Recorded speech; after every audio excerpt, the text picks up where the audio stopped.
Hello, I'm Michael Browning. I'm the founder and director of the Whitestone Clinic. I'm excited today to talk to you about the concept of dysphilia. Now, D-Y-S-P-H-I-L-I-A,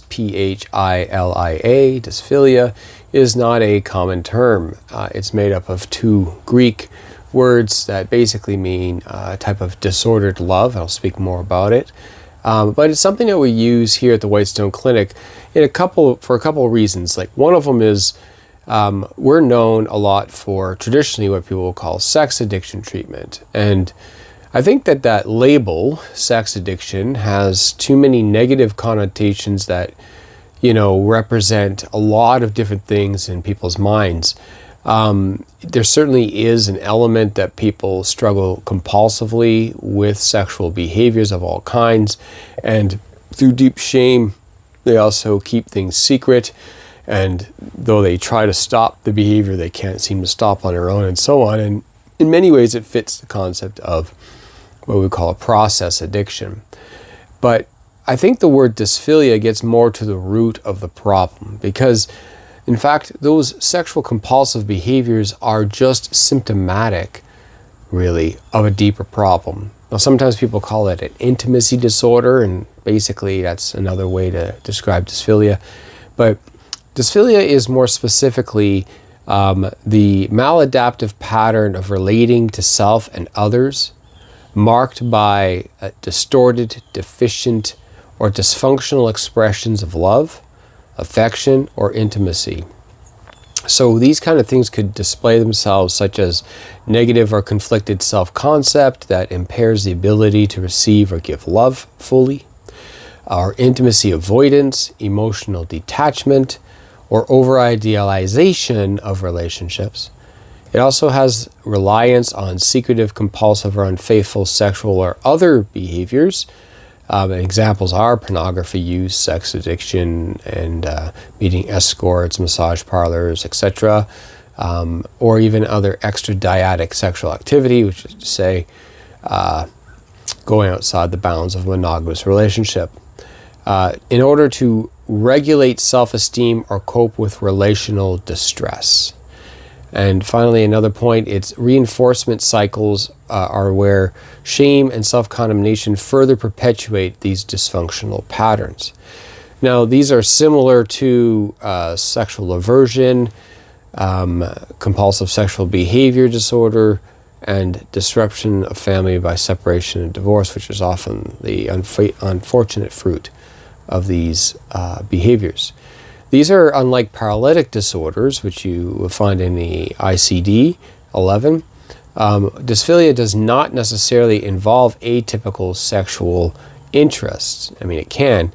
Rather, it reflects a core disturbance in the capacity for healthy love of self and others, which may underlie or exacerbate sexual and relational disorders.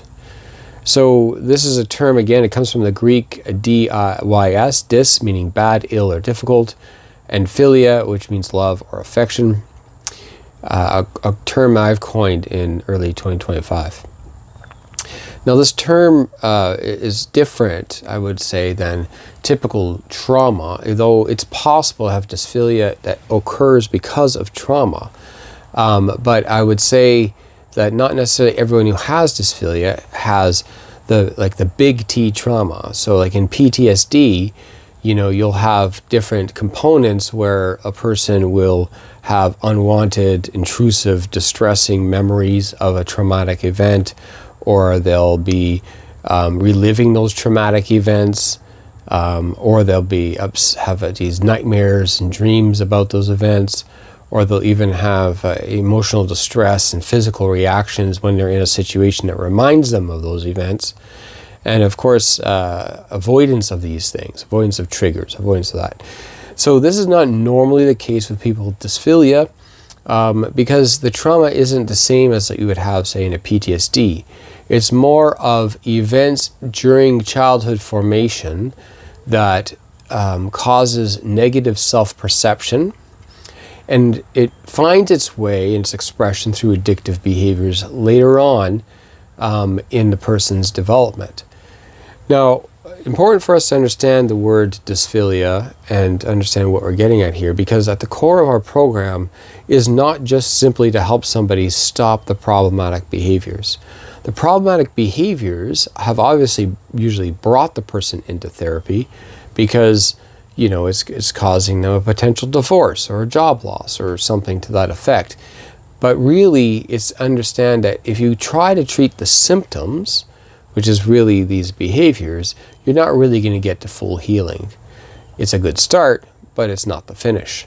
What we try to help the client see is that underneath it all, there is this incapacity or lack of full capacity to properly enter into true intimate relationships. A lot of the times when I'm dealing with people in this disorder is you ask them how they feel inside, or, you know, more self-knowledge, and they don't have any. There's very little introspection because they're staying outside of themselves, even when they're alone. And in fact, that's a lot of the behavior of seeking after stimulation of what's on the internet or other people, interacting with other people for sexual purposes, is because they don't want to be alone with whatever is inside of them. They don't know themselves. And when they do look inside, they can often see through a very negative lens, so that it's actually not good company. It's not someone they want to spend time with. So they'll develop some alter ego, enter into that fantasy, and try to live in that fantasy just to stay out of having to get to know themselves better. Now, that you can imagine, this makes for a very difficult life partner, right? Because how is this person going to be able to truly be intimate and connect? I mean, to the level they can, they do, but there's a whole portion of them they're not even aware of that they're keeping to themselves. And in that way, someone marries someone like that and they think they're marrying what they see in front of them, but a lot of what they're marrying is just the projection of the good things that the person wants to get out there, because they've identified that they're only lovable if they have that kind of behavior or that kind of quality. And so they put those things out there, but they don't necessarily believe all of it truly for themselves. And that means that as time goes on in a committed relationship, the mirage is going to fade, and the things that are hidden underneath, they're going to show themselves even though the person may not be aware of it. So at some point you can see a pulling away from going deeper into the intimacy, as would be normal through years of relationship, and they're going to seek to stay on the superficial with other people, because that's where they've honed their skills, that's where they have their projection management, that's where they have all those things that keep them in the surface and outside of themselves. And it becomes risky to do deeper work, you know, to be more intimate with their partner, but it stays somehow safer to stay on the display level with strangers, people they just got to know, people they just met. And that's one of the major signs of dysphilia. Now, what I want you guys to consider for dysphilia is it's not a psychiatric designation.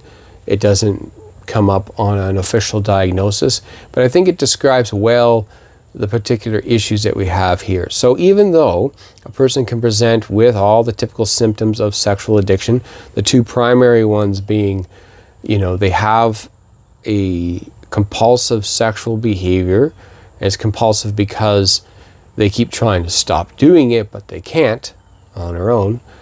And the other is they have secrecy about it, obviously, so that's indicative of shame. And they have this deep shame about what they're doing, and they want to stop it, but they can't.